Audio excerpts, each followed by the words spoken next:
ताई, आपण येरोडा या प्रभागामध्ये राहता का? हो. हा कुठला प्रभाग आहे? प्रभाग क्रमांक 6. ह्या भागातील उमेदवारांची नावं व काय उमेदवार काय कामं करतील तुम्हाला त्यांची माहिती आहे का? आहे ना माहिती. 4 उमेदवार आहेत. सायरा हनीफ शेख, विशाल सुनील मलके, अविनाश साळवे, डॅनियल लांडगे. तर काय त्यांनी काय विकास केला याच्या आधी आणि आता तुम्हाला काय अपेक्षा आहे? पुढील 5 वर्षात ते विकास करतील म्हणून तुम्ही त्यांना निवडून देण्याचं असं एक मत तुमचं झालेलं आहे असं तुमच्या बोलण्यातून वाटतंय. काय वाटतं तुम्हाला? त्यांनी इथं भरपूर विकास केलेला आहे. शाळे बांधली, इथं डेनिसची कामं केली आणि लाईटीची कामं केली, भरपूर कामं केलेली आहे त्यांनी.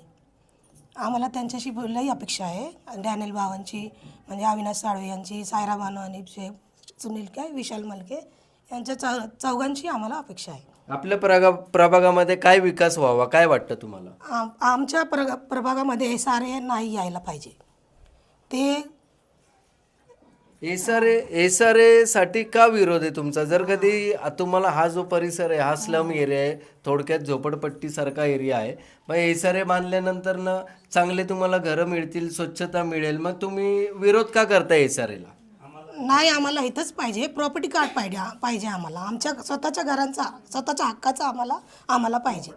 हां, प्रॉपर्टी कार्ड पाहिजे आम्हाला. म्हणजे तुम्ही ज्या परिसरामध्ये राहतात ते जे तुमची जी जागा आहे, अर्धा गुंठा असेल, 1 गुंठा असेल, त्यात तुमचे 1-2 मजल्याची जे तुम्ही घरं बांधली, त्याच्यामुळं तुम्ही एसआरएच्या स्कीमला तुमचा विरोध आहे आणि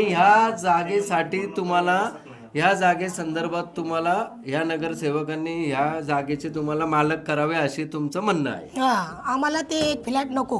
आम्हाला आमच्या हक्काची घरं पाहिजे. स्वतःची एक खोली पाहिजे. आम्हाला एक फ्लॅट घेऊन 4 चौघं राहणार नाही आम्ही. सगळ्यांना वेगवेगळे फ्लॅट पाहिजे द्यायचे असेल तर.